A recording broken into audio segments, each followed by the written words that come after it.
Hello everyone. So this is just going to be a real quick discussion on something for a toolbox for someone who's trying to learn disc detainer.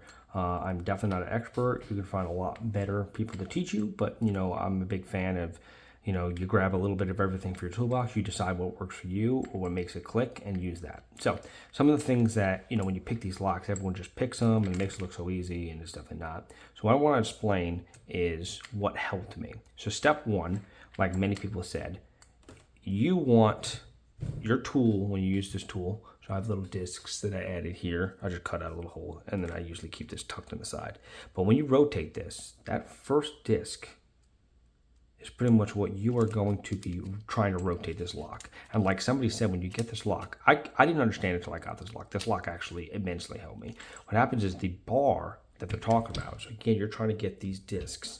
There's a hole in there and there's a bar. And basically you are trying to rotate it and get the bar to fall in, and then it allows the quarter turn, right? So in my mind, I couldn't understand it because you're turning in one direction, a clockwise direction, but then everyone's telling you to pick counterclockwise. So I was like, how is this rotating into here? So what I learned is that when you turn this to 90 degrees, that's the most they can rotate when it's not set up to open. I don't know if that's the case for all locks, but so far that's all the ones I've run into. But I'm only doing green belts, so I don't know about black belts. But I think that theory is sound. Just let me know if I'm wrong. I'm sure I am, but I don't know. So anyway, so I'm going to rotate this, right? But the point being is that they are now set up where the ones that are not supposed to be turned because of these cuts are actually overset. That's when it clicked, and I'll show you what I saw that made it click. So basically, you are actually rotating them all, and the ones you want to pick, the bar is pushing behind them, and you're rotating an overset to let it drop in. So how did they figure this out? Like, I couldn't grasp it until I saw this lock. And what helped me was I turned the key, and when you turn the key, look at this. You can see that this is what it should look like for it to rotate. And that's when I realized, okay, these ones are that zero cut that we talked about, and they're pushing it. So when you're picking this, you're only rotating this first one. So you want the entire core setup to look like this for it to allow it to turn. So I took my phone when I got this clear one, cost me $8 for shipping on AliExpress. I took a picture with my phone so I remembered what it looked like for me to learn on it, right? So what happens is you need it to look like this to fully turn. So when you put this tool in here, you are oversetting all those other pins, okay?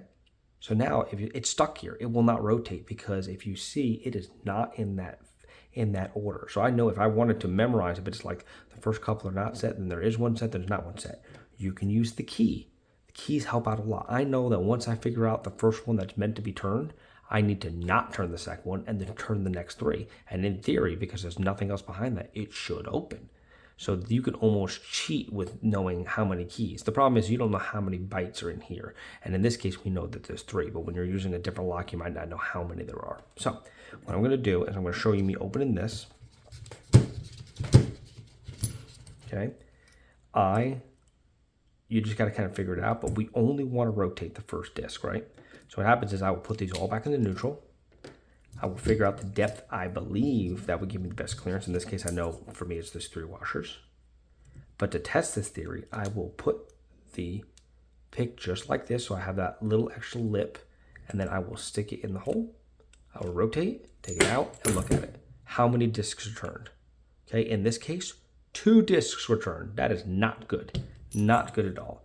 So if 2 discs were turned, that means that this was too deep. And I've used 3 before, so I must be barely grabbing on that first one. So why not grab a 4th one and give myself more space? So again, here's that 4th one. I'm going to rotate it back. And then I'm going to stick the in here, and I'm going to rotate. And here I go. I'm turning it. And was I turning more than one? Nope, only turning one. So now I know the appropriate depth to only be turning one, and you can apply that to the other lock shaft as well. So now that I know that, I'm going to get it into the set position. So I'm actually over. You can actually see the bar right here in this angle.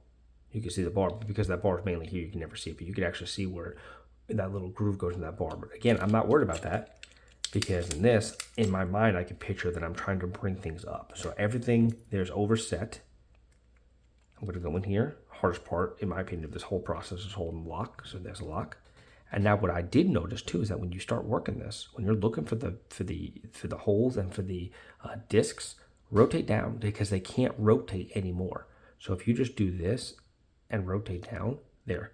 So now I'm using that line and I'm literally going to just rotate down like this slowly until I basically get jammed on something. So I'm going to start doing it, rotating down, bringing it forward. And I found it. I'm rotating down and pushing hard on it. And that's when I start to rotate the other direction. So first, good. I'm pushing hard and I'm rotating down. And that way I know exactly where it's supposed to be. So I'm going to rotate up. And notice that there's nothing binding. Like it's actually starting to get stiff, but it's not clicking. It's not binding one spot. So that is something I'm going to leave alone. I'm going to rotate down now. I found the gap. And I'm going to keep rotating down. And I know it's approximately one line. It's not always perfect, but here it is right here. I found it. I'm pushing down it. And now I'm going to slowly rotate up. And there's no binding. So therefore, I'm going to bring it back down. I'm going to rotate and keep rotating slightly like this down until I feel something. I felt it. I'm rotating hard on it. I slipped off. So that's why I know I'm not perfectly on it. So I rotate down on it until I am like, there's a good amount of friction. So I know I'm right in the right spot. So now I'm going to watch it rotate up. I got that first click. So now I'm going to rotate down. Look for the next one. I found it. Here it is. I'm going to rotate up. And I can feel that there's no binding. So I'm going to rotate down. Now I'm going to turn this a little bit and let it drop so it stays there. If I want to cheat, I know that I should have had the first one I picked. You can see that the next one shouldn't have been turned. So I should kind of know that that was going to happen anyway. Now I'm going to continue on. I'm going to feel for the next one. It's not binding. I'm going to feel for this one. This one is binding. I'm going to move to the next one. Okay. And that one clicked. And I'm going to move to the next one. Might have missed it, so I'm coming back up. Oh, there it is. Oh, it's really binding. So I'm going to lighten up a little bit of the tension.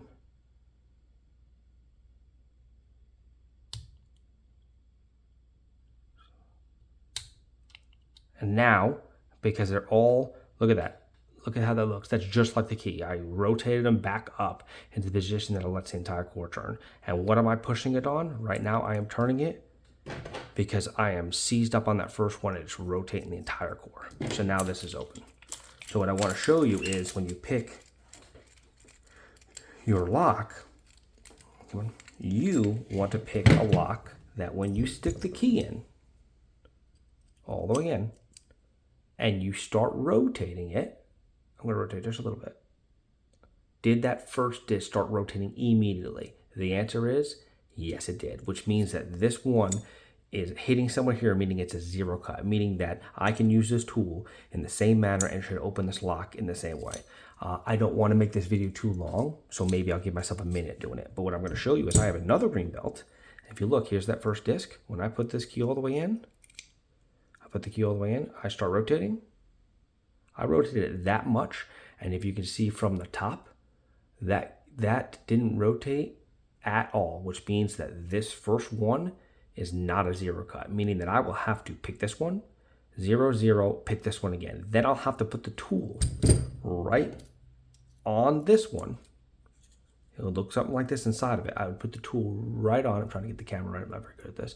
I would have to put this, and I would literally be rotating the tool against this spot, and then I would have to turn this the opposite direction. That is a lot. This is going to be a hard lock for me. I still have not opened it. I have opened this one. I will give myself 1 minute to try to open it.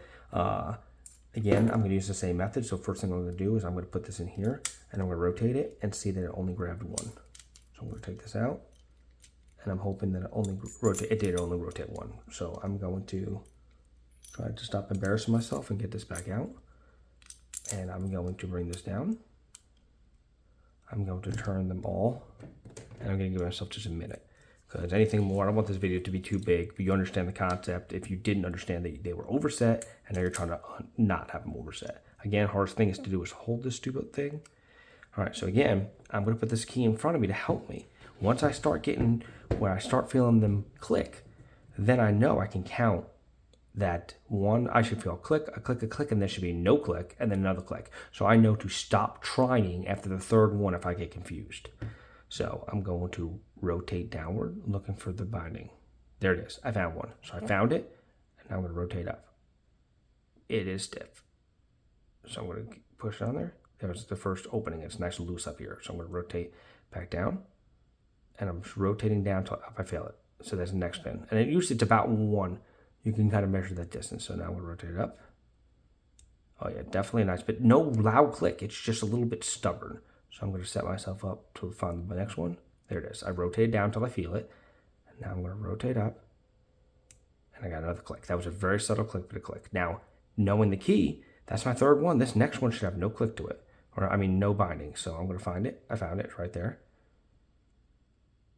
And it's just gliding and no click. It is actually kind of seizing up, but there's no click. So I'm going to bring it back down. And if I didn't know that that wasn't supposed to be set, I might think I need to set it. So there's the next one. Looking for it. Here it is. And it's open. Very subtle, almost no clicks. And what's going to help you out a lot is looking at this key. So I actually found out that basically this is the 0 cut. I'm very lucky that the next one is. So if you have your key and you can figure out where it starts, if this key, it literally, you can't tell, but there's actually 3 that are supposed to be not. So it can be deceiving, but once you start feeling clicks, you can kind of understand that there could be 3 followed by nothing and 3. But do you see how when I finally got that last one, it rotated? Can you imagine if I had to say, yeah, I think everything's set, everything feels great, and then rotate the tool while holding the button? Much harder. Haven't got there yet, but I wanted to tell you, explain to you kind of what I'm feeling when I do it. So please look at your lock, put the key all the way in, and tell me if basically the second you start turning it, if that first disc rotates. If that first disc rotates the second you start turning this key, you're going to be okay front tensioner. But if you find out that it's like this, please get yourself in the lock. Thing only costs like $10, but just again, I'm going to rotate this a little bit, and look how that didn't rotate at all. You know that this one is not going to be friendly to a beginner. I'm still working on that one. Anyway, hope this helped you. And again, there's so many other videos out there, but this just helped me so much understanding that I was overset and I was trying to get rid of that overset situation. And that's what helped me kind of click. And then understanding that reading the key helps you a lot. Use your key, look at your key and understand where you should have. Because I'll tell you what, sometimes you'll be turning it and you'll go to start picking on this one. And there are times where I start rotating this, and when you get to that back end, it does start giving you friction. You think that it's binding. So play around. I hope you get it. And I hope this was helpful.